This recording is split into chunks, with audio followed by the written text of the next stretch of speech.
ఓం సమర్థ సద్గురు సాయినాథాయ నమః. శ్రీ సాయి లీలామృతం అధ్యాయం 11. గణపతి దోండుగదం 1914లో సకుటుంబంగా షిరిడీ వెళ్తున్నప్పుడు వారెక్కిన రైలు పెట్టెల్లో ఇంకెవరూ లేరు. అతడు భక్తి మార్గ ప్రదీపిక అనే సద్గ్రంథం పెద్దగా చదువుతున్నాడు. ఇంతలో 15 లేక 20 మంది బిల్లులు ఆ పెట్టెలోకెక్కి అతని చెంతన కూర్చున్నారు. వాళ్ళు తాను చదివేది వినడానికి వచ్చారని అనుకున్నాడు గణపతి దోండు.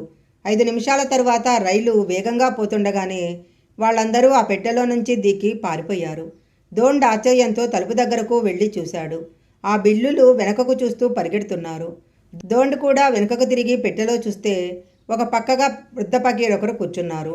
ఆయన ఆ పెట్టెలోకి ఎలా వచ్చారో అతనికి అర్థం కాలేదు. మరలా చూసేసరికి ఆయన అక్కడ లేరు. అందరూ ఆశ్చర్యపోయారు.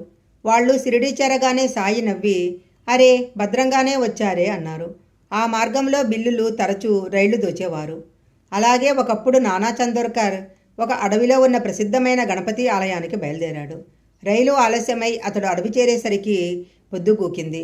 అతడు ధైర్యం చేసి నడక సాగించి, బాబా 9 గంటలకు మందిరం మూసేస్తారు, నేనక్కడకు చేరేసరికి 11 గంటలు అవుతుంది, నాకప్పుడు ఒక కప్పు టీ కావాలి అని ప్రార్థించాడు. అతడు 10 మైళ్ళు నడిచి ఆలయం వద్దకు రాగానే, ఏడి నానా వచ్చాడా అని పూజారి అనటం వినిపించింది. నేను వస్తున్నట్లు మీకెలా తెలుసు అని ఆశ్చర్యంగా అడిగాడు నానా. పూజారి అతనికి టీ అందిస్తూ, నానా వస్తున్నాడు, అతనికి టీ సిద్ధం చెయ్యండి అని సాయి మాటలు వినిపించాయి అన్నాడు. ఏ పరిస్థితిలో అయినా సాయి ఆజ్ఞే శ్రీరామరక్ష. ఒకసారి నాసిక్లో ప్లేగు చెలరేగి దూమల ఇంట్లో కూడా ఎలకలు చచ్చి పడసాగాయి. అతడు సాయికి జాబు వ్రాసి వారి అనుమతితో ఇల్లు మారాడు. ఆ ప్రాంతంలో కూడా ప్లేగు వ్యాపించి చివరకు మంచినీటి బావిలో కూడా ఎలుకలు చచ్చి పడసాగాయి. దూమల్ మరలా బాబాకు జాబు వ్రాసి ఆయన ఎలాగూ ఇల్లు మారమంటారని తలచి కొత్త ఇంటికి వెళ్ళాడు. ఆ ఇంటి తలుపులు తెరుస్తుండగా అతడు ఇల్లు మారనక్కరలేదని షిరిడీ నుంచి జాబు వచ్చింది. దూమల్ వెంటనే పాత ఇంటికి వచ్చేసి బాబా మాటలపై పూర్తి విశ్వాసంతో అక్కడే ఉన్నాడు. అయినా ఎవరికీ ఏ ప్రమాదమూ జరగలేదు. సాయి శృతిమాత్ర ప్రసన్నుడు. మార్చి 6, 1913 ధూలియాలో రావూజీ బిడ్డకు జ్వరం వచ్చింది. రావూజీ బాబాను ప్రార్థించాడు. నాటి రాత్రి 2 గంటలకు అతనికి కలలో సాయి కనిపించి బిడ్డకు వీపూది పెట్టి భయం లేదు, 1-2 గంటలలో బిడ్డకు చెమట పోస్తుంది, తెల్లవారేసరికి తగ్గిపోతుంది, తరువాత దర్శనానికి తీసుకురా అన్నారు. అలాగే జరిగింది. 3వ రోజు షిరిడీ నుంచి రావూజీకి జాబ్ వచ్చింది.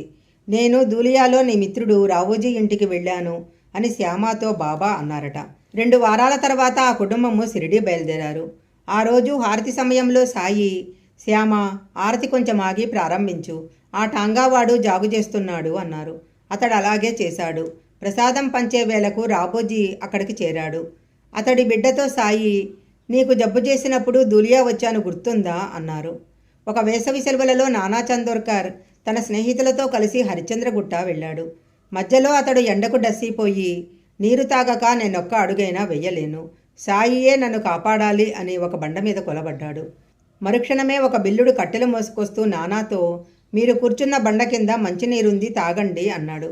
చూడగా బండ కింద స్వచ్ఛమైన నీరుంది. అతడవి తాగి దప్పిక తీర్చుకున్నాడు.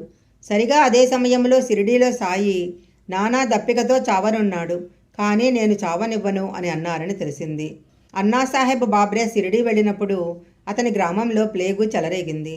అందరూ ఊరు విడిచి వెళ్ళిపోయారు. అతని భార్య బిడ్డ మాత్రమే అక్కడ ఉండిపోయారు. ఆ వ్యాధి అంతరించి గ్రామస్తులు తిరిగొచ్చేదాకా సాయి ఆమెకు 10-12 సార్లు సాక్షాత్కారమిచ్చి అభయమిచ్చాడు.